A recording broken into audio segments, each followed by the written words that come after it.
Ladies and gentlemen, welcome to Slick Media TV, Pamazim Untold Stories. Can I first time yako sakanganosia wa subscriber? Today's episode is a little bit different. Pakuti nasi enda kuigirai nyaya zitatu pa one video. Yes, nyaya 3 pa one video. Yekutanga ndeyasisi avasikuziva kuti vari kudanana nemunhu akafa here kana kuti chii chiri kumbonyatsoitika. Yechituu ndeyasisi futi vaishandiswa nabamukuru vavo to an extent yekuti dhei ravakaroorwa bamukuru havana vanatongofara nazvo. Vakatozosvika patime yekuti vanhu vari busy kuroora kusaidi sisi yedu vaikuizwa salt. Toita nyaya yedu yechi3 yamama vanochema misodzi vachititsanangurira experience yavo yavakasangana nayo mushure mekunge mwana wavo arwara vaenda naye pamasowe kuti anobatsirwa kugora. So chatinokumbira ndechekuti nhasi just sit back, relax, unyatsoteerera nyaya idzi unzwe kuti zviri kufamba sei, chii chiri kuitika.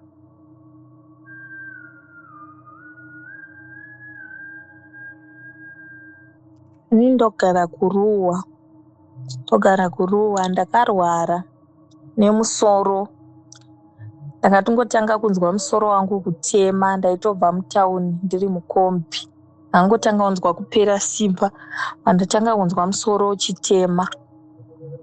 Ndobva ndatoya kumba, musoro wobva watotanga kutonditema zviri siriyasi zvekuti ndanga ndisingasatokwanisi kumuka. Ndakaiswa tauro musoro ndanga ndisingasatorinzwa. Ndobva ndazotorwa, ndobva ndazoendeswa kumba kwana mama vangu kuSouthern Park. Ndokwandakazoendeswa. Ndaendeswa kuSouthern Park kudaro ndakagarako 2 weeks ndisingasakwanisi kumuka kuzviitira basa. Patamboendawo clinic zvakanzi maacids, bva ndambonyorerwa mushonga. Pandatenga mushonga iyi hapana chaichinja, zvazvatotanga kuita worse. Ndobva ndatotanga kubuda mututu mumhino, ndikakosora ndakukosora ropa. Ndaita tsinga dzemumusoro, ndakabuda tsinga dzemumusoro dziripo 4 mumusoro, dzakaita zvibundu zvakanzi maybe kutemwa nemusoro ndokwakaita kuti tsinga idzi dzibude. Zvadaro mukoma ndakagara ndichingorwadziwa kudaro. Zamara ndandakurutsa kunge green, ndoya ndanga ndakurutsa ndisingasakwanisi kudya kana kumuka. Then rimwe zuva mama nadhedhi vakati uya urare kubedroom kwangu. Ndakaenda ndikanorara kubedroom kwavo. Then dzanziri 2 dzemanheru, 2 o'clock emanheru, ndobva ndamuka, ndobva ndada kuenda panze kuti ndione kuenda kutoilet, was toilet yacho iri panze. Pandakabuda padoor ndakanzwa dzungu, pandatodonha pasi. Ndadonha pasi kudaro ndakatanga kuita kunge munhu uya ari kurota.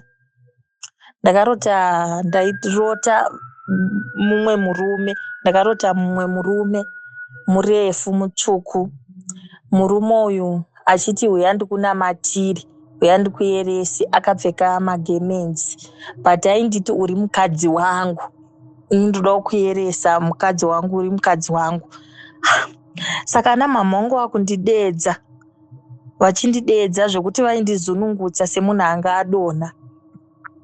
Vandatanga kunzwira mavhoisi avo kure vachindidedza zita rangu, vainzwira mavhoisi kure.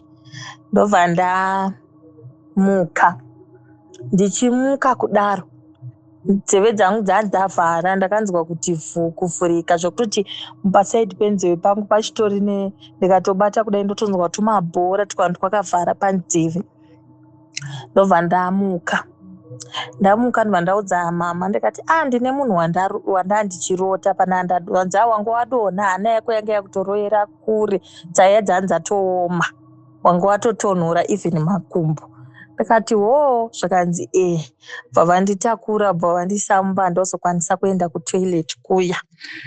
So tagara ndichirwara kudaro. Ndaingorwara hapana zvanhu zvachinja, ndaingomurota. Ndakamurota 4 times mukomana iyeye achingoti ndikukunamatira uri mukadzi wangu.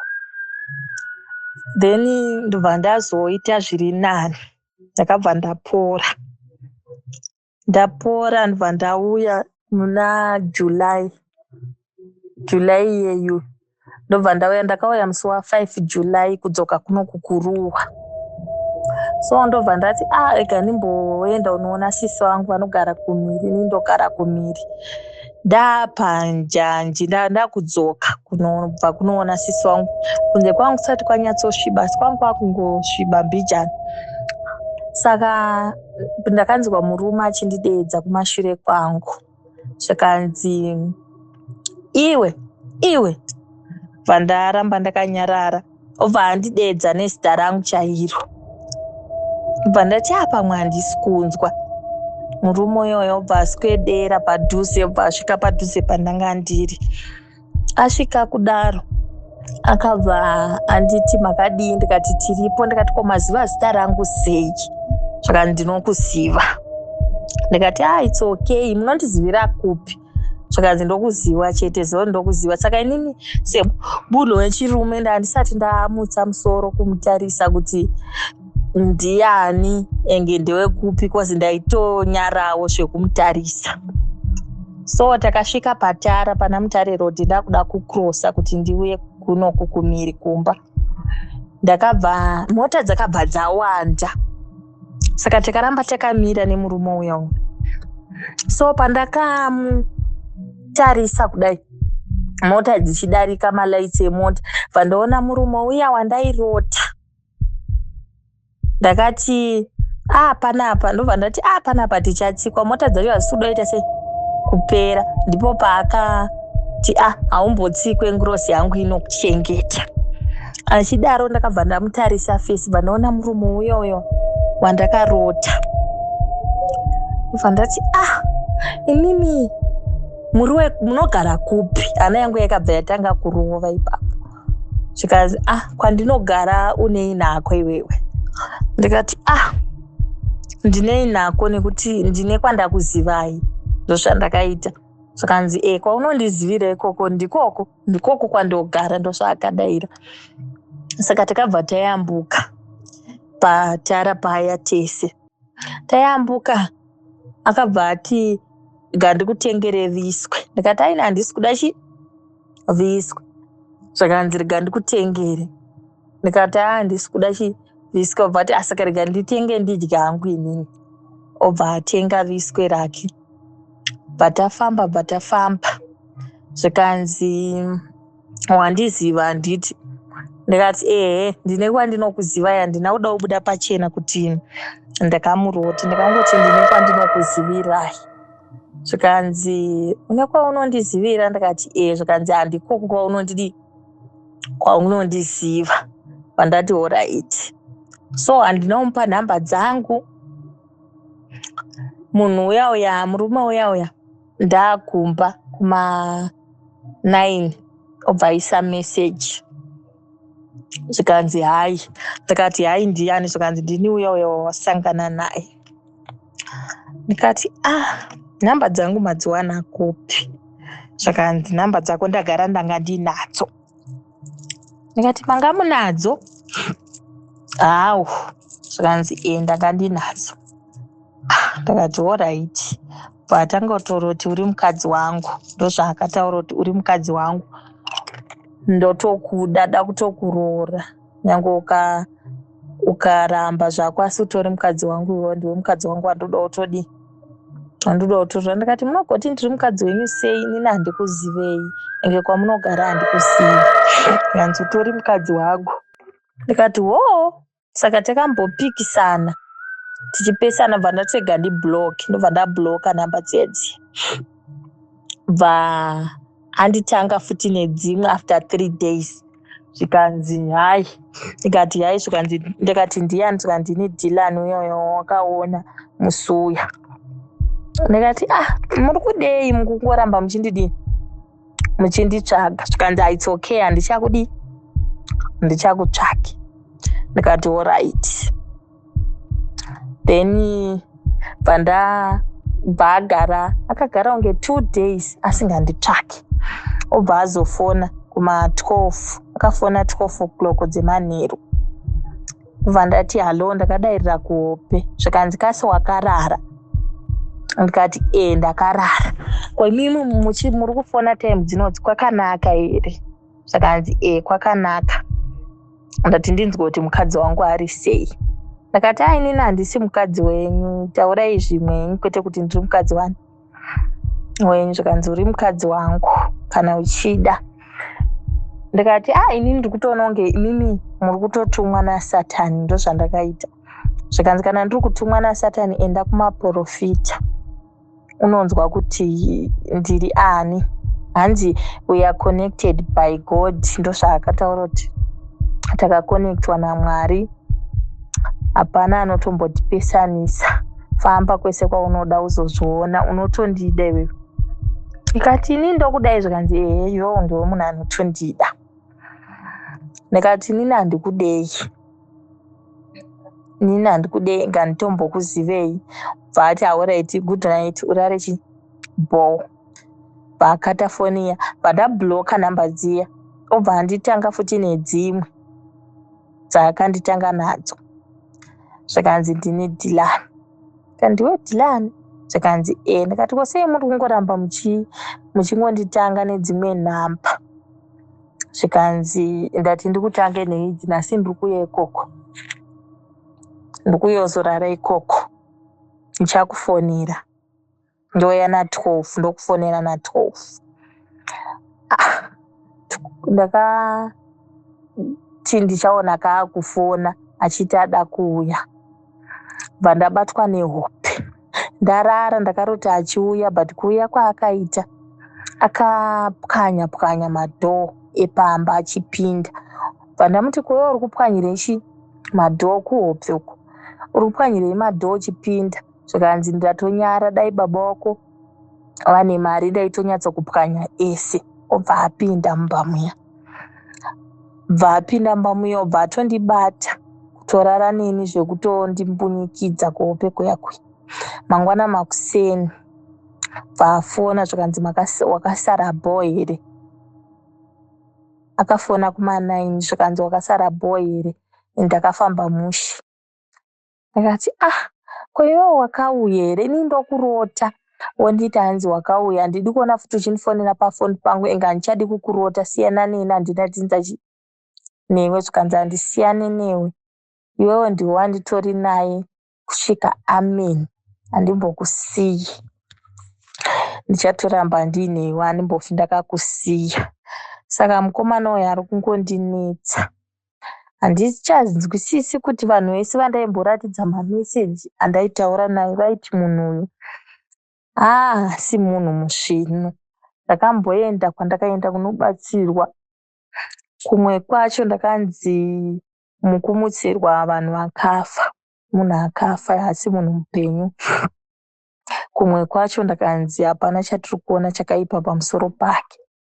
Saka apa handichazivi mukoma kuti munhu uyu munhu mupenyu here, kana kuti izvezvi ndaane 3 days ndachinja line. Hameno kuti achanditanga here kana kuti achaita sei. Izvezvi haasati anditanga pa3 days idzi. Anotofona kuma12, ndinomurota akawanda. Ndichimurota ndogona kuti ndichipepuka achitofona.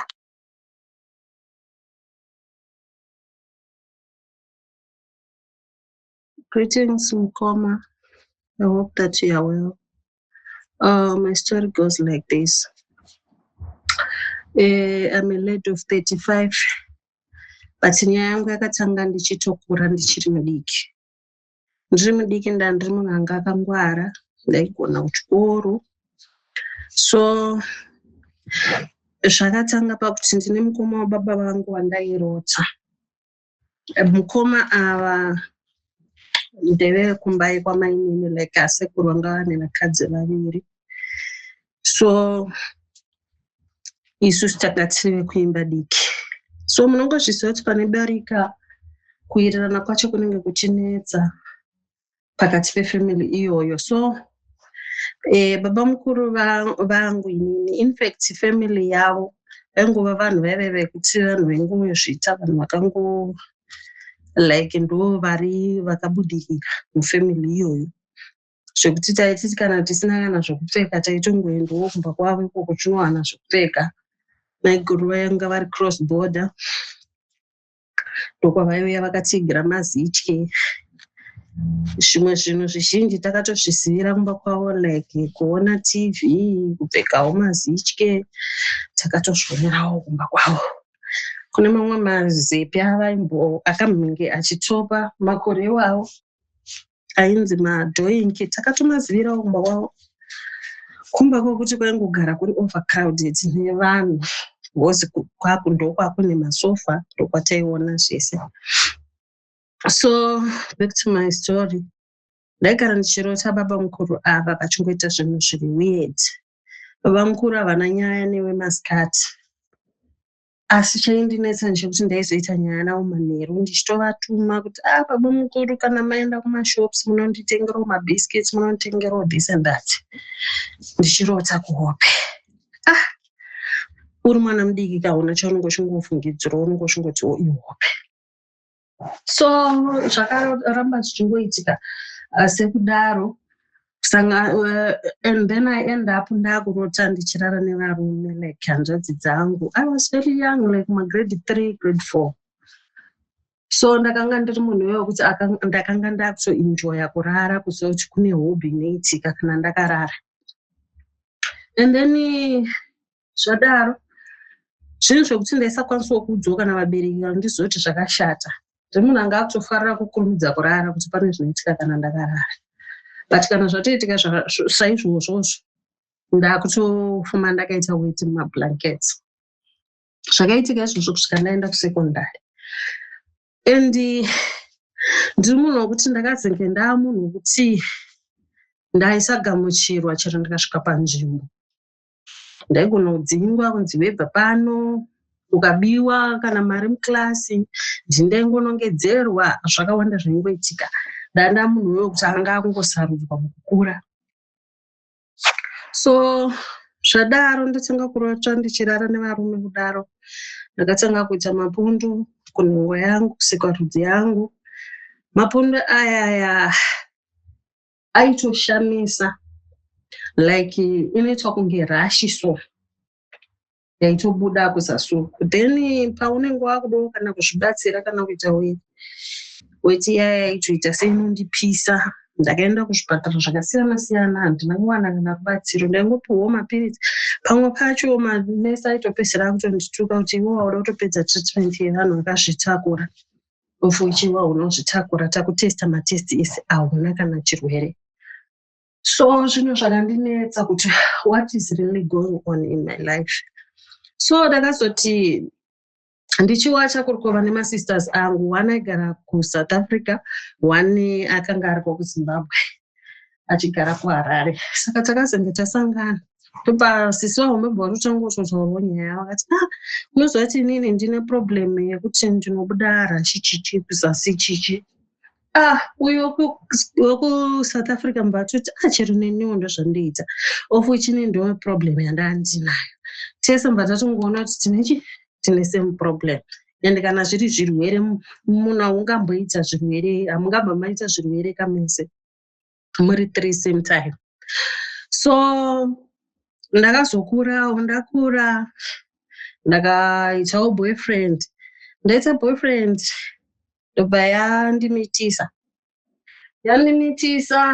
Ndakabva ndangoudzawo mai vangu ndikati in fact mama ndo akatotanga kutoona kuti pane zvachinja pamwana.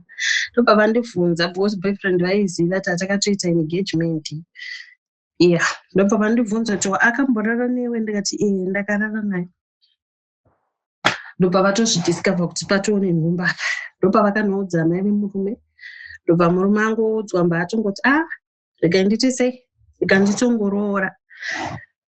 ndopa vafixa dhiri riri kuroora paya.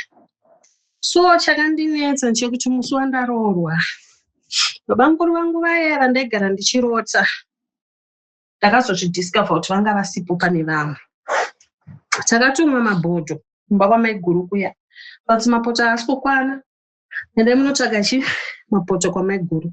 Tienda kwamaiguru kuya takangosvika bankuru vachongotenderera neyadhi zvekunge munhu ari kuperirwa kana kuti ari kushushikana here, something like that. Saka pandakasvika namasisters ndakaenda ndine sister mwana wavo nemwana womunin'ina wavo because ndine kumba diki. Then tasvika paya vachikotenderera vakatanga kupopota zvanzi matangirwa kuroorwa nemwana diki akadai sumuda ndikuroorei here. Ini ndinova munomisira mazamu nemagaro kuti ndigokuroora here inini. Zvikandinetsa kuti ko mashoko aya anotaurwa nababa sei kwatiri isusu vana.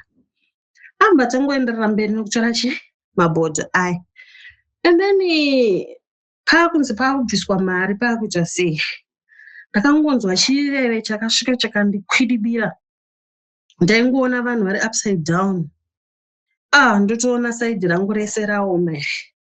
Kutozvitswinya ndandisinganzwi chinhu, kutozvirova ndasinganzwi chinhu, kudhivhaidha muviri wangu wese kubva nepamhanza nepamhunu apa, kuzvidhivhaidha kudai saidhi rese rakanga ratooma kuita chiveve chiya chakunge munhu astroke. Ndiri bhizi kuroorwa, mai vangu vari bhizi kundikwiza sauti chichichi. So marooro akazoti apera ndakaperekedzwa kwandakanga ndaroorwa pandaenda. Ndokwandakasvikawo futi kuine mashura anga akabikwa ikoko. Atizvara vaingoita zvinhu zvisinganzwisisiki. Ndikada kuedza kushamiswa nazvo vaingondiudza kuti ndini ndakakuroora.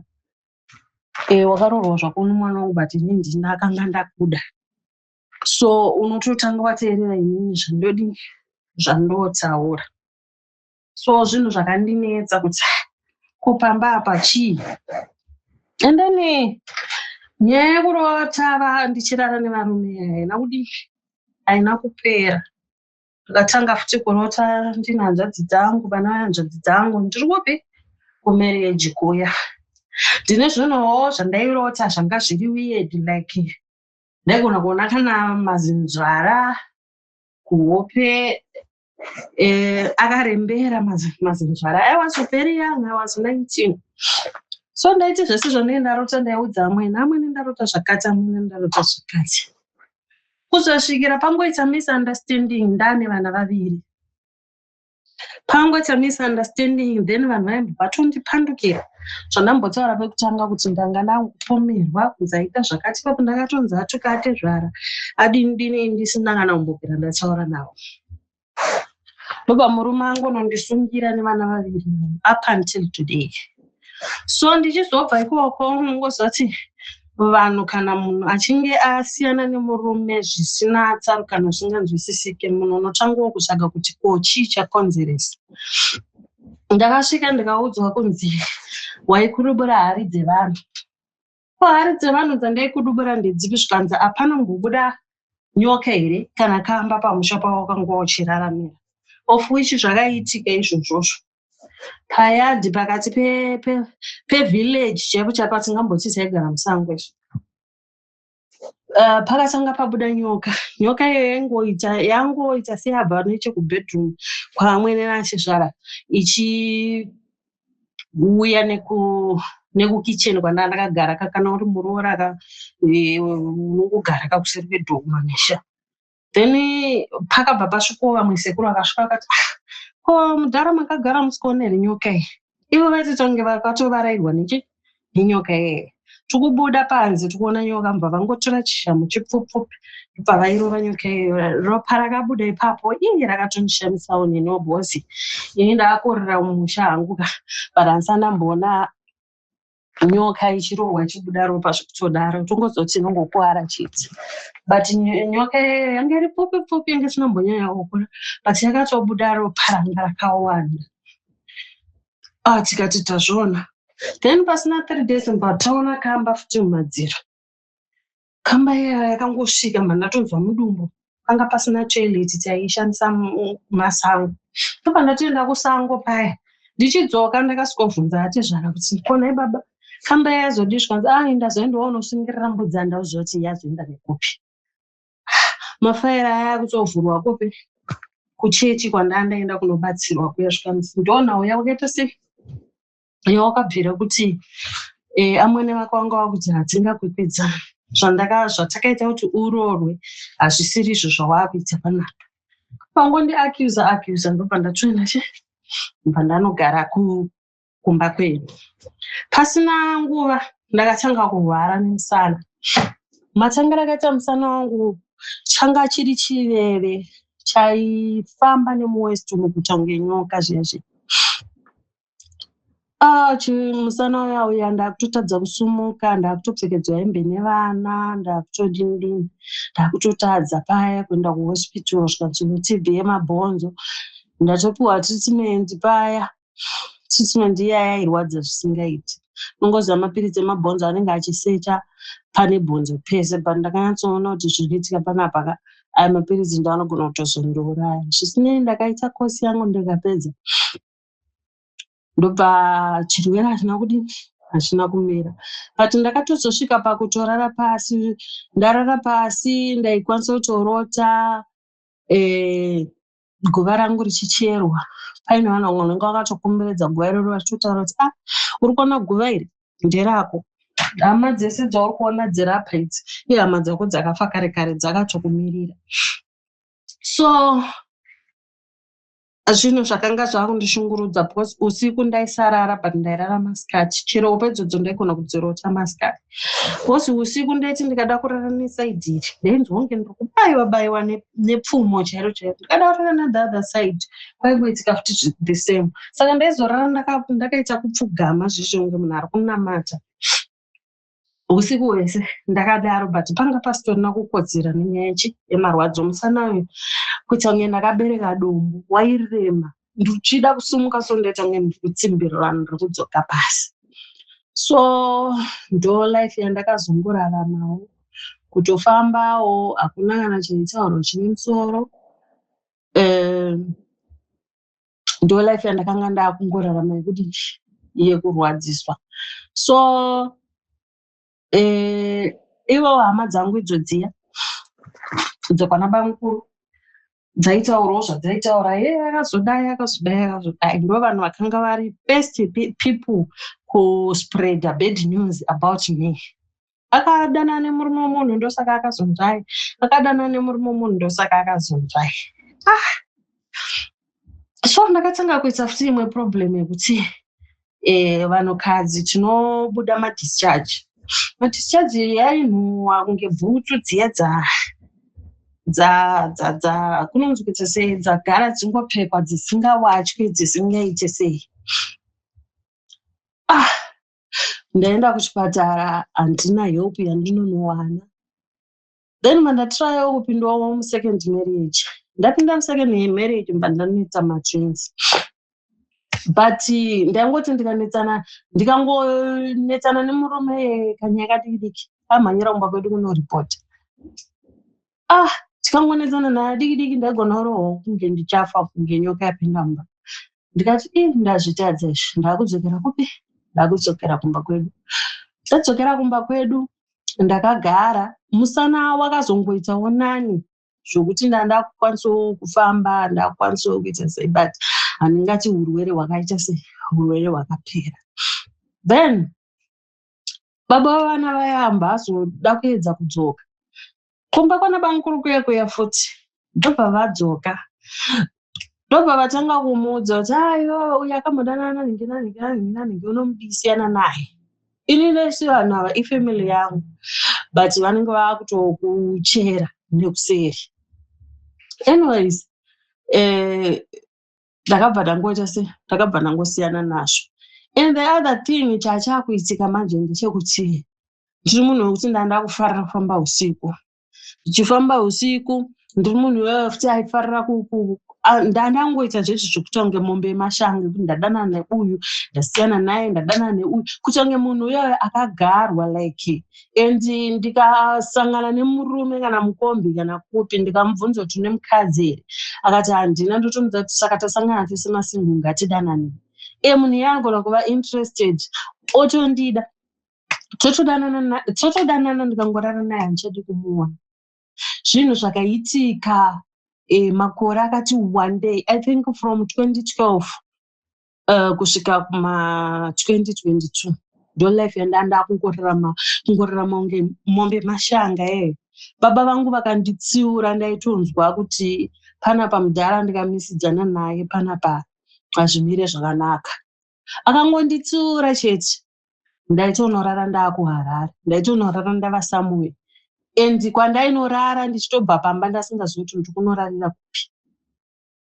so ndaigona kutoti ndiri mukombi imomo ndikangoona murume atomboita seawirirana neni ndakutoenda naye kwaari kuenda ikoko ndakararama nenyasha mukombo ndakararama nenyasha dzaJehovha otherwise dai ndakafa ende kufa kwokuti haumbozivikanwa kunzi wafira papi so ndo life yandakararama iyoyo kungoita kunge munhu anopenga pane pamwe panye ndainyatsonzwa kuti handisirini and ndikadenana kana nemunhurume chaiye ndasingatombomuoni ndaimuzvambura zvekuti anonomukira kumochari kana kubva asina kana mazino so ndiri munhu aifarira kufamba usiku kudaro ndaisvika paextent yekuti ndaigona kuti ndafamba musango ndaigona kungonzwa kana saundi yechinhu chafamba ndaigona kutotora katochi ndotobvenika ndoona kuti chii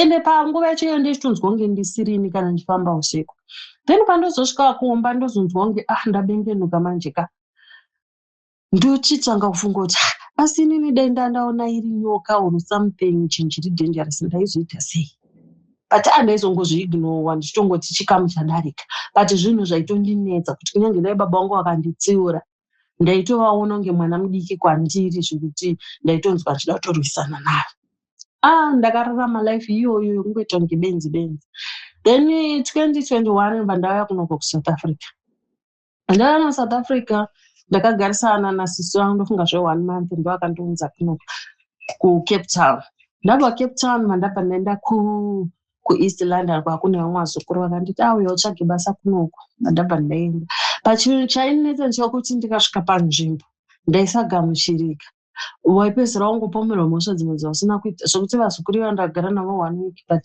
ndikatozobva ipapo ndisisinawo munhu wandiri kuwirirana naye kutobva ndichitoita zvirafu zvekudhonza mabhegi zvirafu kuti ndakwenda ndabuda paya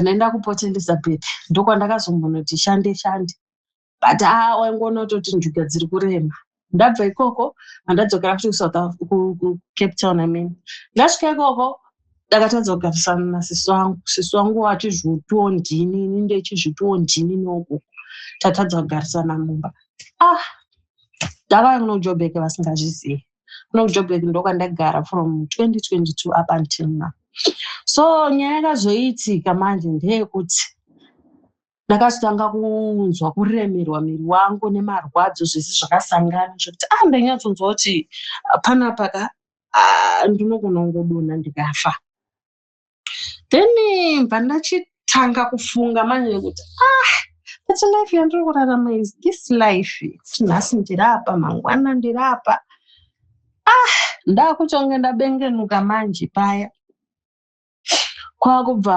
ndachibvunzawo mune rimwe Facebook group revanhu vari munharaunda yandinogara yatsavedu hapana anoziwombatsirire ndarwara ndikutsvagawo munhu anoita seanondibatsira ndopakauya vamwe amai kuinbox vangu vati nhai amai marwara nei mandavatsanangurira kuti ndazviri kuitika kwandiri ndinoita kunge ndakabereka musana wangu unorwadza kunge ndakabereka dombo musoro ipapo waingotemawo zviri weird mapendekete omuto kunge ndakatakura something chinorema neproblem yemudumbu iyoyo kuti ndaizobuda discharge inonhuhwa chichi potonditi kuna vamwe fadha vari kunokuya kunokuchi umboedza kubatsirwa ndobva ndaenda kuya ndakanochajwawo mari dzandakachajwa, asi munhu anga ane problem.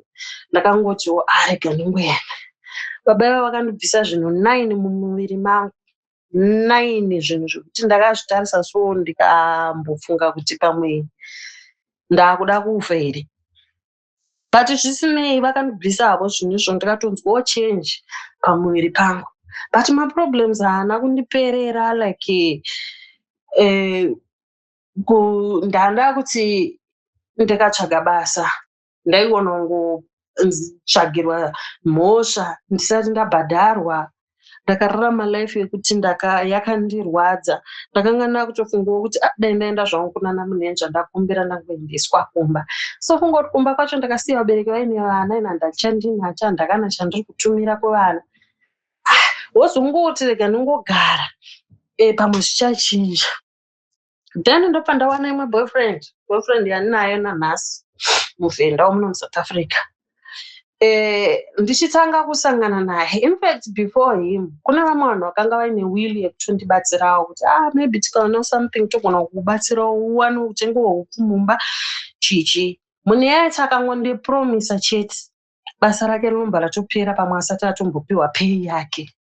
So zvinhu zvakatanga kundishungurudza kuti asi chimbori chii chiri pandiri neni. Ndinombotanga ndablema vanhu, ndablema murume wekutanga, ndablema wechituu. Vese ava vari kungonditadzira. Inini ndini chete ndiri right. Something wrong. So zvadaro murume uya takazongotanga kugarisanawo zvokushingirirawo zvinhu zvake zvichingodona, but zvaunenge uchinyatsoona wega iwewe kuti inini ndine problem. Ndinoda kuramba nchiblema vanhu zvangu kuti uya azonditadzira, uya azondidai, azondipromisa kuti achandichengeta asi haazondichengeta. But unotozoona kuti aiwa iwe ndori kutokonzeresa maproblems muupenyu hwemunhu. So murume aya ndakazotiwo Mwari vakazongondizarurirawo, ndafambawo umwe munhu akanditi pane chivanhu chinoda kugadziriswa pauri, otherwise chivanhu chikasagadziriswa ndaona vatambura kweupenyu hwese, kana mvura chaiyo yekumwa mumba mako chaishaya. Ndopa ndakati inizvo chivanhu handizvigona, handizvizivi, ndodii vaungondiudzawo zvavakandiudzawo. Ndapindawo magroups evanhu vanoita zvechivanhu, ndikungooonawo zvavari kungoitawo imomo, kwangoedzawo zvese kuti maybe zvinondibatsira. Because ndanda kuti ndikaenda chero kumasowe chero kupi ndinonotanga unorwisana nevanhu ikoko, mupedzisira ndanetsana namadzibaba zvokuda kutorovana navo. I remember last year ndakatoenda kuchechi yePentecost. Ndakaenda ndikatonotyoka rwoko muchechi, nanhasi rwoko runotondirwadza. Handina akandibata, handina akaita sei, rwoko rwangorira rwega kuti nanhasi runonditambudza. So ndakabva ndatonyatsongoona kuti maybe kuno kwandiri kuenda hakusiri ikoko. Kufanira kunge ndaichitsvaga mubatsiri pamwe wechivanhu here handizivi, because pataurwa nawo yemudzimu. So ndakazozarurirwawo mandawanawo basa pano pandova ndiri kushanda nhasi. After 5 years ndiri muSouth Africa ndichishaya basa, ndazarurirwawo ndawana basa. So ndakazenge ndakusiya murume kumba ndichienda kubasa. Saka nguva dzandendisiko muvhenda uyo aitondiudza kuti pane munhu wandaroti, murume achinditi, saka iwo hausi kuda kusiyana nemukadzi wangu here. Of which ndichikura ndaingorota kana ndiri pamba pabankuru vangu vaya vandemborota vaya vachinditi sarudza murume wauri kuda apa. Pamwe paine chimudhara chakasakara chaunoshozva kuti chinogeza, chinongoputa fodya, chinongodhakwa, nekakomana kechidiki but kanenge kakazora matsito here kunge nyaupe like munhu anopenga here, zvisinganzwisisiki. But vanenge vachinditi sarudza murume wauri kuda pane 2. So murume akazondiudza futi kuti iwe pane munhu wandorota achinditi, saka iwe kurota hausi kuda kubva pamukadzi wangu here. Saka ndonyaya yangu mukoma yekuti nanhasi ndinofunga kuti ndiri mukadzi wengozi here, ndiri mukadzi wechikwambo here, chii chakanyatsoitika kuupenyu hwangu and family yangu, chero nanabankuru baba vangu inini vasara vari 1 mumba mavo kwavakaberekwa. nana baba mukuru hapana anogarisana zvekukurukura zvekuti vanhu vaita nyaya yekuti vanokwanisa kusolva problem. Like pakafiwa vanhu vanenge vafanira kuenda kugata, kwedu kukafiwa zvatovharana. Sisi wangu wakashaya 2018 vanotouya kwandiri vachida kundirwisa kuhopeni, vanenge vachingometsana neni kuhope, but kuti ndizoti nyaya yacho chaiyo ndei handina wandokwanisa kutsanangurira kuti ndo zviri kuitika like kufamily kwedu kuti vedu ngatifambei, zvinhu ndo mamiriro zvakaita, ndo upenyu hwandiri kurarama. Hakuna anokwanisa kana kundinzwisisa. Vabereki vangu vanotoitonge vakatokwidibirwawo nayo futi. Kuenda kumaprofita kwenda kupi kunonotaurwa tsananguro dzekuti unocheuka kumashure kwako kuti uti asi kune vamwe vanhu vari kuudzwa tsananguro idzi kana chii. Unonoudzwa zvinhu zvitori out of topic, especially pandainyanya kurwadziwa nemusana pacho ndichitadza kumuka, ndichitadza kufamba. Vaindisa kana mungoro kuenda neni somewhere, but hakuna awaitomboonekwa kuti ukurwara kana kuti chii chiri kuitika. Saka ndoonawo yandinayo mukoma yekuti handitozivi, endi muvhenda uyuyu ari kutoti ari kuunganidza mari kuti aende kunoroora. Ndinonoroorwa here zvinhu zvakamira zvakadai so like kune murume anenge achitomukarira kuti siyana nemukadzi wangu. And I remember patakambonetsana ndikamurova zvekuti akaita kunge achafa, and akazenge akuzondiudza manje paane time kuti unoziva here kuti pawaindirova waindiudza kuti when it comes to fight takawanda, which means pandinenge ndakatotsamwa pacho ndakatogarwa nemweya yakawandisa. Saka zvinhu zvinonditambudza kuti ndinosvika kupi ndichirarama upenyu hwakadai. Iye yatomboshingirirawo murume wandakazvara navo vana chaivo, hapana akambosvika neni kana 2 years. Baba vekutanga chaivo vakaita vana vekubvuta kukoti, nyaya yangu ikatosvika kwatetitude, but nenhau yekuti unenge wakatsimbirirwa munhu handina kwandakakwanisa kuudzwa kunzi uri kutsvagwa kuredhiyo nekuti wakabvutirwa vana. Vana vanga vari vadiki, muhomba anga ari grade 3, mudiki aiti ndo 0 grade. Ndikatovatorerwa vana ivavo, izvezvi vari kutochengetwa nambuya vavo vaya vekundiaccuse kuti ndakarova atezvara, ndakatuka atezvara, ndo vari kuchengeta vana vangu izvezvi. Ndikaenda kumusha vana vanonzi ndemunoona mai venyu kwemasekenzi mudzoki, mai venyu ndo vakakuchengeta here. Handibvumidzwe kuona vana vangu kubvira zvavakatorwa vari vana vadiki kwandiri. Saka ndinotozoona kuti mhepo dzacho ndini ndinenge ndakadzibereka, ndini ndine bhegi racho iroro remhepo yekuti chero vana chaivo havachakwanisa kundirespect, havakwanisi kundiona saamai. So zvinhu zvinondishungurudza kusvika pekupedzisira kuti nhai Mwari, baba vavo vakauya vakazovatora zvechisimba zvezvokuti unonomhan'ara custody kukoti wonzipa vana baba vevana because watadza kuvachengeta. Ndo zvakaitika kwandiri neni. And nyaya yacho haina kutongwa futi zvakanaka because ini ndakanga ndiri panze, ndo madhesi andani nematwins. Ndobva ndangodedzwa zita rangu mukoti mandatopinda, mandangosonzi judgment iri kuti pababa vevana. Handina chandakabvunzwa kana kutongwa kana kuita sei, ndakangositopuwa judgment. Handisi mukuona. So nanhasi vana ivavo havasununguke kuuya kuzondiona kuti vari kuuya kuzonana ivavo. Saka ndaneta nekufamba kufambira upenyu hwangu chaiwo kuti humire zvakanaka, asi unosvika pachikamu chekuzorora chaiko. Imo muno muSouth Africa munonzwa kuti kwabudawo chivanhu akadai, ndichingoburitsiswa mari, ndichingonzita zvakati. Pane kwandakatozomboenda kuna vamwe sekuru vakaswonditi unofanira kugezwa minyama nechichichi, kukugeza mhepo dzakaipa, it's 3,500 rands. Muchandiregererawo, yakarebesa nyaya yangu. 3,500 rands ndikagezeswa zvinhu zvekuti handizivi kuti huriri, handizivi kuti imbavazani. Ndakangobva ikoko ndichikwenya pantini ndasvika kumba, ndakarara ndichikwenya usiku hwese. But kuti ndione kutiwo pane change, hapana kana chinenge chamboshanduka.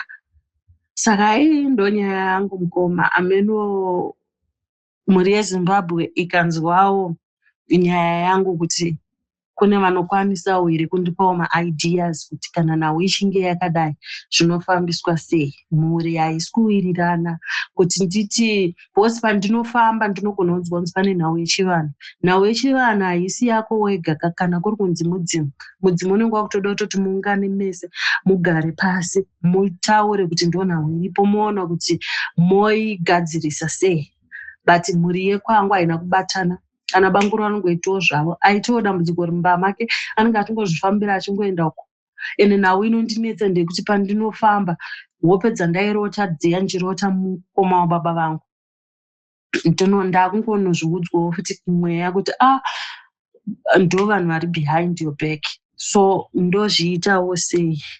Ende kuti vanhu vacho vakwanise kundipawo help havakwanise kundipa help. Tsananguro vanondipa asi kuti vandibatsirewo vandipewo solution yekuti kuti zvinhu zvikunakire muupenyu dai. Ndingadai ndakafa ndisingambozikanwi kunzi akafira kupa achiita nezvei. Life yangu chero inini ndikafunga chaiwo mararamiro andakaita kumashure kweso nezvimwe zvaiitika ndiri mwana mudiki ndinonzwa kurwadziwa. Chero ndikanzidzokera long back handibvume. Ndinonzwa kurwadziwa, ndinonzwa kubatikana, vazhinji vandakatadzira, vazhinji vasiri narugare kuburikidza neni. Saka ndangoti ndizvidurirewo zviri kundinetsa pamwoyo pangu ndisingazive kuti ndobatsirikawo sei. Kune vatinotoona pamasocial media vachinzi anobatsira. Iwe ukatoende ikoko unotononzi uya nemari yakati, kana waenda nemari yacho chabuda hapana. Ndakatombosvika panguva yekuti kuvaroi vacho ngavachingondizorodza havo ndingorega kutambura ndongofa ndongoziva kuti zvavharana. Bhozi unenge wasvika pakugumirwa chaiko mukoma.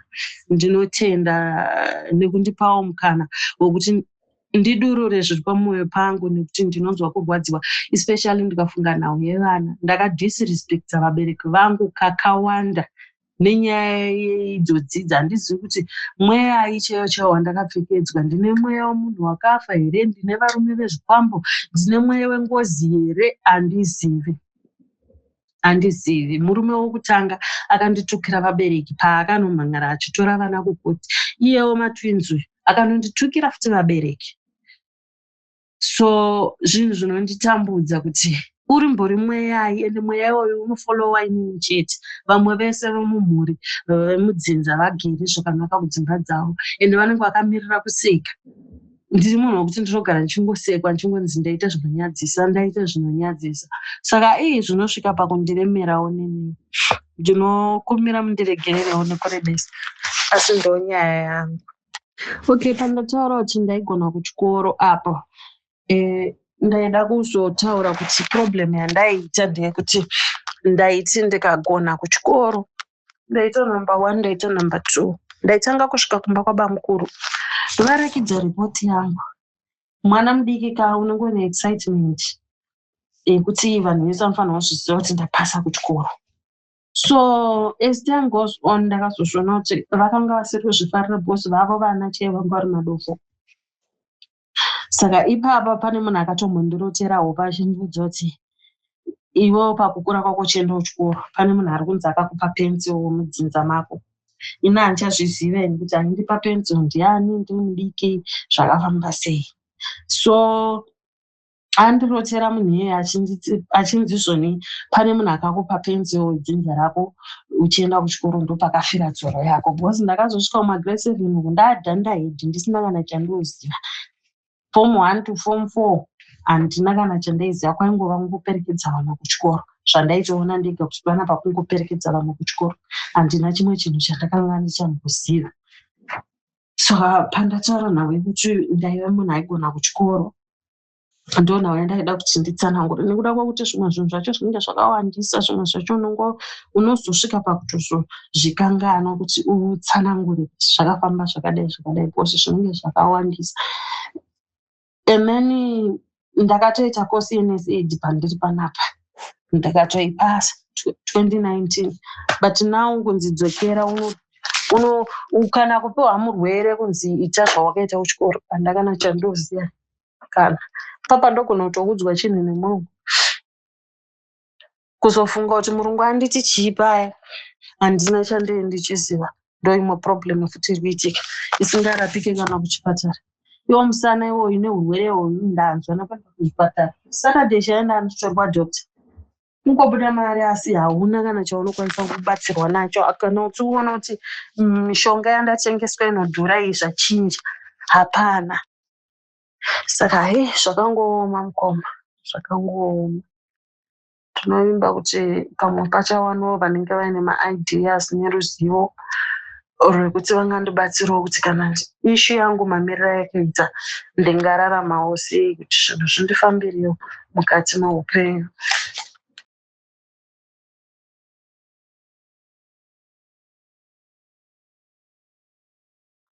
Mukoma Slick makadii? Right zvangu nenyaya yangu yandoda kushare nemi yakaitikawo nyaya iyoyo. Ndekuti ndandine mwana wangu mukomana anga ari form 4. Mwana uyu aigara kuChiredzi ndokwaakanga achidzidza kuna pamunini wake. Saka ini ndandiri kuSA. Saka muna December ndaivhara inini musi wa3 kana musi wa4 ndowandofanira kukwira kudzokera kuZimbabwe. Saka end of November bamunini wakatoti mwana ndoda kuti auye kuHarare muonane naye sinzi kuti akapera vachonga asina kuonana naye. Saka zvikanzi zvapedza hake kunyora form 4 ndoda kuti auye muonane naye. Saka mwana akauya a week before ini ndisati ndauya kuZimbabwe. Ndobva ndazouya kuZimbabwe. Ndauya kuZimbabwe kuya mwana aito nditigire hembe dzakadai dzeChristmas. Ndatotenga ndasvika mwana akanga ari kumba kwanzvadzi yangu bva azouya kumba. Asvika kumba bva tatogara tichitofara paya. Mwana haana kumboita 4 days tobva tongotanga kuti zvoni ukamupa chikafu kuti handina appetite. Ndatanga kuti maybe pamwe adaita flu kana kuti pane zviri kungoitikawo hazvo. Mwana akupera simba. Saka mama wangu akanga vauyawo futi. Then one night takatorara. Mama ndovanga vakarara muspare naye because tatingori ne3 rooms. Saka vabva kuti since mwana asiri kunzwa zvakanaka achiri ndirare naye muspare maakarara. Kana zvakwidza ndokudaidzai. Saka kuma 1 AM mama wakabva wandinokera akati kunoku zvakwidza. Ndobva ndabuda ndobva ndapindamo ndaona mwana achibvunda zvisingaiti. Mama wakati itogadzira izvezvi kuchingoti 4 mufanirwa kubuda muende kugora chechi yevadzidzi vaJesu because chechi ndinonamata sisi vangu. Saka hanzvadzi yangu akamborwarawo akaenda akanobatsirwa ikoko akaita zvakanaka. Saka mama wangu akabva wati zvoni gadzira uende nemwana kuwadzidzi. Asi kana wakuenda utotakura magumbeze nemapoto nekuti unenge uchizvibikira wega. Alright. Ndagadzirira chichangani bhegi changu ndaisa magumbeze 2 nemapoto neupfu nechichi. Ndakwira naye bhazi. Mwana wauya kufamba semunhu anga asiri kudya. It's like zvakangomurova quickly zvekuti 2 days idzodzo paakangotanga kushaya appetite. Kutofamba cheko tinosvika kubus stop zvakatitorei nguva because aiti akafamba umbozorora bva takwira. Bva tanopinda mutown. Ndobva tafamba mutown kubva kuchaji office kuenda kuna second kunokwirirwa makombi anoenda kugora. Bva tanosvika takwira kunosvika kugora kuya. Saka ndasingakuziva ndiri mubhazi asangana nemumwe mukadzi aiendawo futi kugora. It's like yanga iri nguva yemusangano wavo waDecember. Saka kugora kuya chechi yakaita split into 2. Saka inini kwanaenda nzi ndiende kunonamata sisi wangu ikoko ndokwandaenda. Uyu mukadzi wandakasangana naye mubhazi aendawo kumwe kwacho. Ndovatondibvunza kuti ko mwana ari kunzwa ichichi wandamuudza zvikanzi saka apa muri kuenda kupi, ndikati kutobvunzwa kunonzi kugora. Iye akati ndokwandiri kuenda, asi imi muri kuenda kupi kwacho, because kumwe kwacho kwainzi unoburukira pagedhi, kumwe kwacho kwainzi ameno kuti vaizoburukira kupi kwachona. Ndobva ndamuti ndiri kunoburukira pagedhi. Akati orait, ndokuratidzai pagedhi, asi kana mukaona kuti ikoko zvanetsa munouya kwedu isusu. Ndikati orait. Ndobva ndasvika pagedhi paya. Ndakaburutswa pagedhi dzinenge dzadza kuma 3, 4.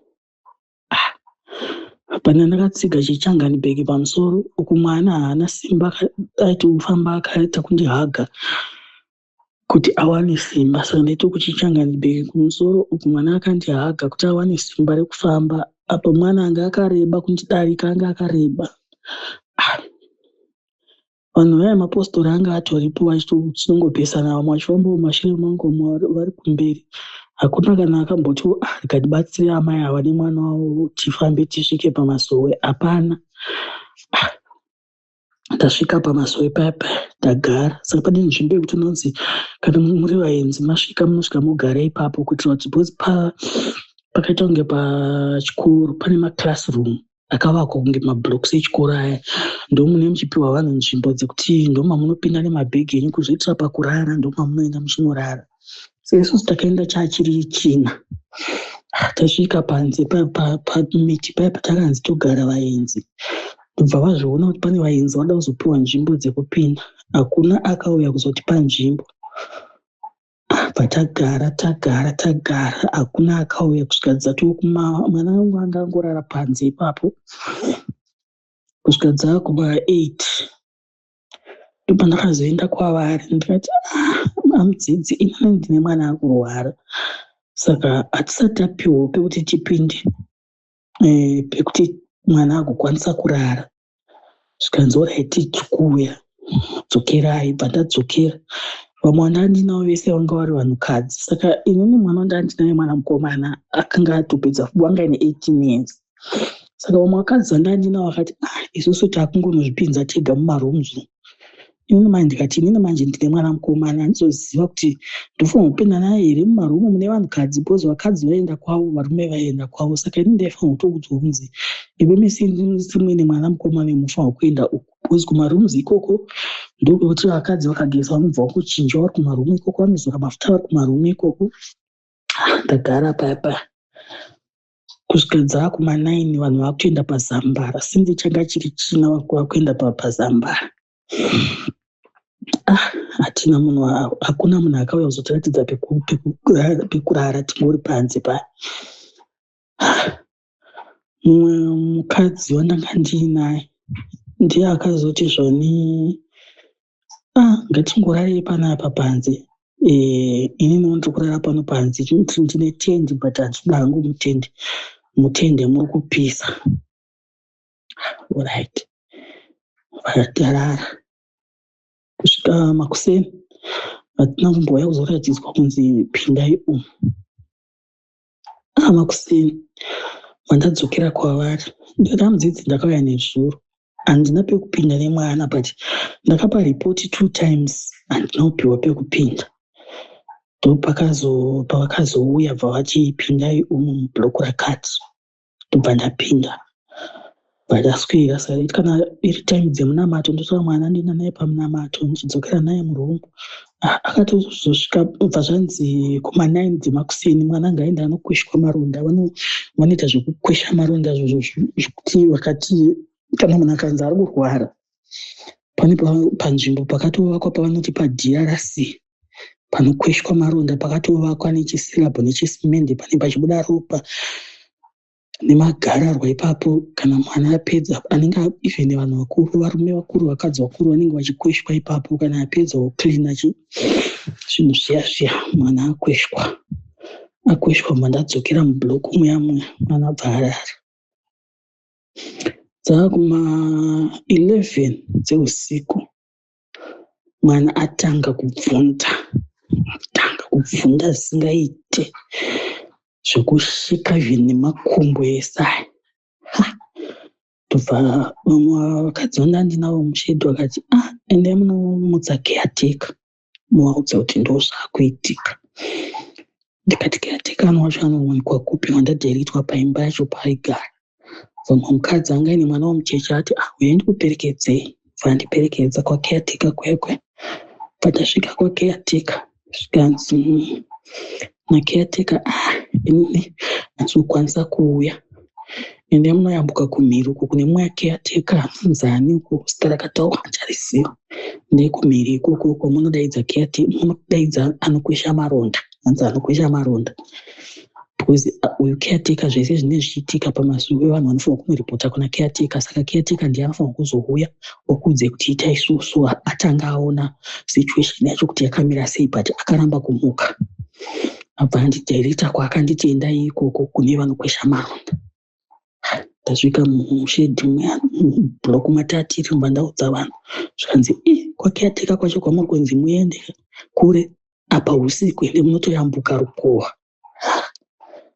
Ndoita sei? Mukadzi wanga ambondiperekedza akati manje munogwa ndichakwanisa kuperekedza sinzi ndine mwana mucheche handinawo kumusiyira, because mwana wacho haasi kunzwa musha. Mwana mbogara manje ndaakuchema kuti ndoita sei. Ndobva ndazviudza kuti ikandiende nditarisa mwana kudai zvaari kuita.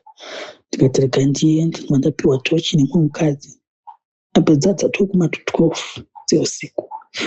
Ndafamba ndichitocha pekudzika, ndasvika parukova paya ndayambuka ndaenda kudzimba dziyatsika kuindi dzimwe dzimbawo dzakaita mudhadhadha dzinogara vashandi veipapo pagora pachona. Ndosane ndanzi munonoka imba yechi3. Ndanoka imba yechi3 yaye. Ndobva vadayira.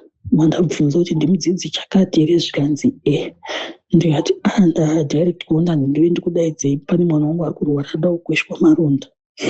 Zvikanzi inini handizotombokwanisa kuuya ikoko because inini ndiri kurwara. Mukoma ndakapererwa, unoziva kuti misodzi yakangotanga kungoverera. Ndakamira ipapo zvikanzi dzokerai kumasowe iko, kana madzokera munotsvaga anonzi Ningi, mamutsvaga iyeye momuudza kuti ndomamiriro akaita mwana.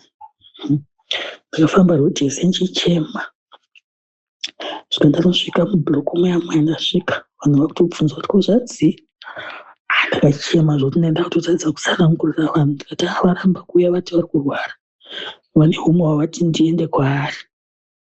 Saka inini kune umwe kwavati ndichienda handichakwanisa kuenda, zvitorina ndirongedze zvinhu zvangu mangwana makuseni nditakure mwana wangu ndibve pano, because since day 1 panapa ndombobvira ndabatwa zvakanaka. Saka handizivi kuti kunamata kwacho kunamata rudzii. Saka vasikana inini mangwana makuseni ndiri kukwira bhazi ndidzokere kwaRare. Tangoti garei amudzidzi vaive kumhiri koya vakanga vateera.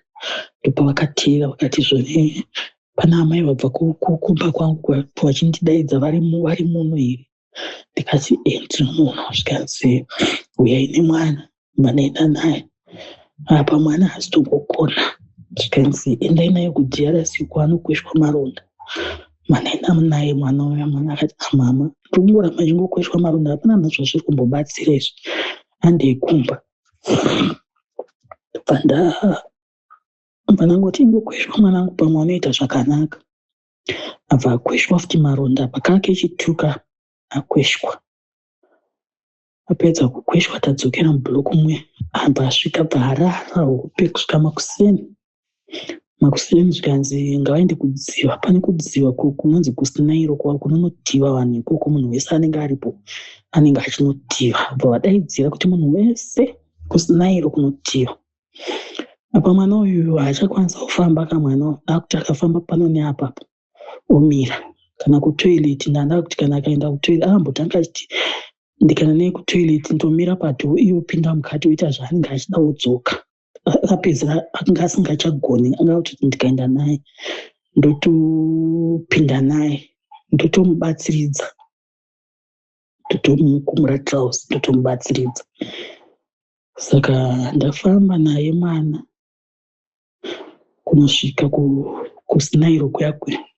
Hapana kubatsira ka, ungori wega nemwana wako vanenge vachidarika vachimhanya, kudarika vachienda vachivamwe vachidzoka. iwo mwana wangu akarembera pandiri ndichifamba naye zvuma nezvuma nchimbozorora tasvika tapinda musinairo muyamwe apo unenge uchingoti hauzive pamwe mwana anoita zvakaita se zvakanaka kubva kwakuma9 tatobva kusinairo kuyakwe inga kwakuma12 here zvikanzi pamunamato bva taenda pamunamato zvikanzi nemukuru wachona amai mwana ari sei ndikati ai mwana hapana chiri kumbochinja mwana ari kutoita wese zvikanzi endai naye kuchipatara ino tokati chinonzi chipatara chekudhuze neikoko ndikati chipatara chekunokwira handikwanisi kuenda naye ikoko bcause kunoko hakuna kana hama yangu iriko nditokwanisa kumutakura ndodzokera naye kuharare ndoenda naye kuchipatara kuharare hanzi alright zvikanzi mabatwa pamusoro here kubatwa pamusoro kuya kwekuti nditendeuke ndinamate chechi yawo vanangoti ndichabatwa mumwoyo mangu ndakuzvibvunza kuti kuona kuti ndibatwe pamusoro ndine mwana akadai so oche pandauya panapa munhu anobatwa pamusoro zvichienderana nokuti pane zvaona here zvamugutsa kuti azowane kuti ati ndakutendeuka iwo wakunga kundipa puresha yekuti ibatwa pamusoro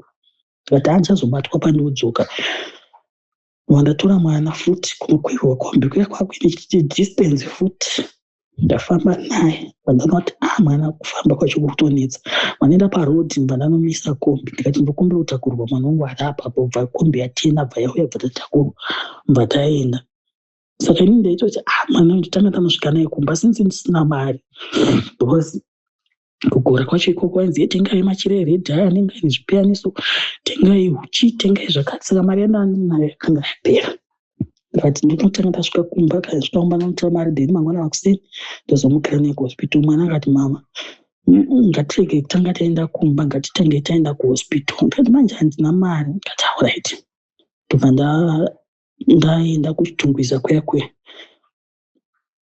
ndobva ndafonera mwana mwanga ari kukomba kuti uya nemari parodhi ndobva auya nemari ndobva taona ngonopfuurira futi kuhospital kuchitungwiza saka ndinomwisa hwira wangu aigara padhuze nepamakombi pandakamirira mari ipapapo ndiye akazonditi chirega ndikuperekedze kupi kuhospital nemwana bva ndiperekedza kuhospital nemwana kuchitungwiza ndasvika kuchitungwiza asvika zvekuma past 6 dzemanheru asvika kuma past 6 ekuyakwe manesi anga ari pagoslow yawo iyoyo ari pagoslow anenge aine mari akabhadhara ndiwo unongoona kwauya dhokta obva amutora opinda naye akapedza naye dhokta obva atongoenda ino hangu mari ndandisina ndagara kubva paya kuva 6 7 8 9 10 kuma 10 vamwe ambuya vanga vari pastrecha ranga riri pamberi pedu vakatofa takatarisa kudai so vari pastrecha ipapo kubva vatofa zvavo muzukuru wavo anga ainavo hanotombozvinoti mbuya vafa manesi mwenesi aipfuura ndiye akazozvinoti mbuya vafa ndopakamuti uya navo munomu abva apinda ndopamuzukuru ndopakatodzwa kuti mbuya ava vatofa akuma 11 ndopakazoonekwa mwana wangu aonekwa mwana zvikanzi tamuadhimita enda naye kuwodi taenda naye kuwodi taenda naye kuwodi 4 kuchitungwiza hospital tasvika naye kuchitungwiza kuya tanyorwa mishonga yakanzi mutengere mishonga tatenga mishonga iyayo anaiswa pamubhedha ndikati nakwandichaenda ndakutongorara panapa kana sahwiro wangu akabva nguti arega nditongorara ndozongoenda ndamuona visiting hour yemakuseni tangorara pamabhenji mosquito yakatiruma tikazvireka makuseni tobva tapinda bva tanoona mwana hapana chaachachinja taona mwana ndikati futi masikati handisi kuenda kumba kutongoswera futi ipapo ndaswera ipapo saka pakatika saini yekuti ini handina vanoziva vakaziva but ini handina kuziva bcause ndakatoti ndichifamba ndatokumbira bhaketi kuti asizika ndibwana kugeza ndokufamba kudai so ndandakapfeka dress rewhite mukadzi ndiye akandigwenya akati onai zvaita hembe kwasiti ndatospoila hembe yangu apa handina imwe hembe ndo hembe yega handina anything chekubatsiridza ndena ndanogeza paya saka ndakuavoida kugara pasi, ndangomira masikati pavhisiting avo yemasikati. Patapinda pataona mwana kudai, so mama wangu vakabva vazouyawo, vabva vati ndoda kunomuona. Saka painzi pabhedhi pafanira kupinda vanhu 3-3. Saka ini ndakazobuda ndikati mama anga vachipinda. Saka mama wakapinda nemumwe mwana wangu musikana. Mwana wangu achiona mama wangu akavasikisa nezvibhakera, so kuti ada kubarwa nezvibhakera. Mwana wangu akatoti atashaya kuti zvinorevei bozi, asi anga achisikisa guku nezvibhakera. Vanhu vabuda zvavo zvikanzi manesi akati famutsvagira mwana uyu mapamba bozi kuti adzike aende kutoireti zvekumunetsa, mutsvagirei mapamba. Ndoright. Ndapinda futi visiting hour yemanheru, ndatenga mapamba aya. Patosvika mama manditengera mapamba, ndikati zvanzi ndagezeswa nemanesi. Ati alright. Saka kudya airamba kudya, taita zvekutomumanikidza zvekutomufosa zviya zviya. Ndabva pavhisiting hour yemanheru ndopa ndakazochienda kumba manje. Naenda kumba ndikati mangwana makuseni ndofanira kuti ndikamuka ndobika porridge, ndopedza ndobika sadza, kuti ndikabika porridge ndoraanodya makuseni, ndobika sadza rekuti azodya masikati. Because naenda tozviudza kuti ndiri kunoswera kubva makuseni, ndopinda visiting hour yemakuseni, yemasikati neyemanheru, ndozodzoka kumba manheru. Saka ndadaro ndamuka zvekuma3:30, ndikatanga ndadzisa mvura ndogeza. Ndapedza kugeza ndotanga kubika kuti ndigone kubata visiting hour ya6, because kwataigara papa ine kadistance kekuti ufambe kunosvika kumakombi. Time ndakangomuka mukoma, ndakatanga kuchaya zvimwe zvekuti ndadzisa mvura isati yatombodziya kuti ndigeze. Ndaikuti ndabuda ndaenda kutoilet, ndikubika porridge ndikuenda kutoilet, ndikubika sadza ndikuenda kutoilet. Ndapedza pandabuda ndanosvika kumakombi. Patowanira makombi ipapo apaiti time usina kuwana kombi, but musi uyo ndakagara nonga 45 minutes pasina kombi yehospital yauya. Apa ndakuona kuti manje time 6 handicadzibati. Payazouya kombi, unoitonga uchachidhiraivha ndipe ndidhiraivhe inini. Apa dhiraivha anenge achifamba zvakachitombotsaga vanhu. Ndatosvika kuhospital kuya ndakanonoka, ngadzadza tiri 6:15. Kwana vanhu vese vakamiswa panze, hakuna munhu apinda, vamiswa panze.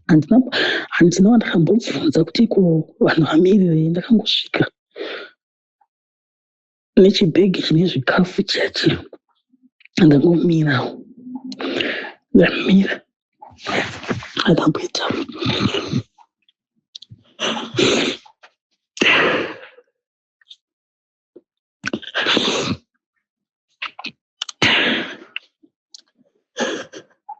apanomboita 5 minutes manesi paauya vachidaidza zita rangu. Saka jeiroro hanzvadzi yangu ndiyange nditi tosangana ikoko. Vasvika vachidaidza zita rangu, pandati ndini, pandasvikanzi pindai, hana yangu yakarova. Ndikati wai vadaidza inini chete, ende wai vavakamisa vanhu panze. Pandapinda imomo zvikanzi mama, mwana wenyu ashaya na 5:45. Vakatanga vabvunza kuti munani, ndikati hanzvadzi yangu haasati asvika. Zvanzi mwana wenyu ashayika na 5:45, ende anga aiswa murumu asati atoendeswa kumochari. Zvikanzi makasimba here zvokuti munokwanisa kumuona. Ndikati ndipei ndimuone. Zvikanzi pindai. Pandapinda pandaona mwana atofa.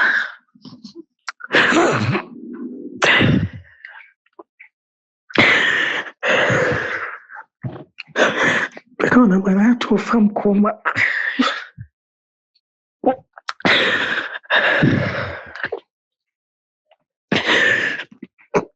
Saka vanhu vakatozondiudza kuti zvoni anzi kuchaya kwese kwandaita yange tori saini kuti mwana atoshaika. Even pandakamisa dress rangu ndaenda kuperiod, it's not like anga ari madays angu, nandachatongobvako, but hanzi unenge watodimbuka musana, zvinhu zvazoti mwana hachararami. Saka ndo zvakaitika. And the other a day before asati ashaya pavisiting awaya 1, pane vamwe mai vanga vari pabhedhi yepanext vakangomutarisa bva vati zvone, madha ndikukumbira kuti ndinamatire mwana wenyu kana makasununguka. Ndikati ndakasununguka. Vakati ngatinamatei. Bva vanamata mai vavo, bva kuti ndakoti maita basa, bva vatongodzokerawo pamunhu wavo wakanga vauya kuzoona. Ndo zvakaitikawo kwandiri zvemikomasli.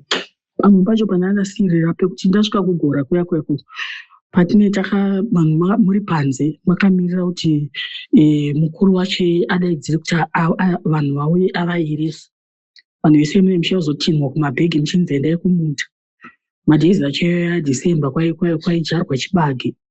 Saka vanoenda kumunda vachinotimbiswa pasi pasinambobvira pakarimwa, vachitimba. Kana patimbwa papedza pocherwa makomba podyarwa chibage. Saka munhu wese maitodzingwa kunzi endai kumunda. Munhu wese nangu ine murwere wainzi siya murwere uende kumunda, unoshanda kumunda.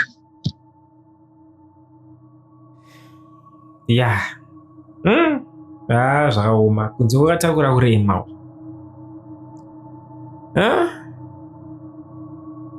Ndeipi story yanyanya kukubata pamastories ese atapakurira nhasi?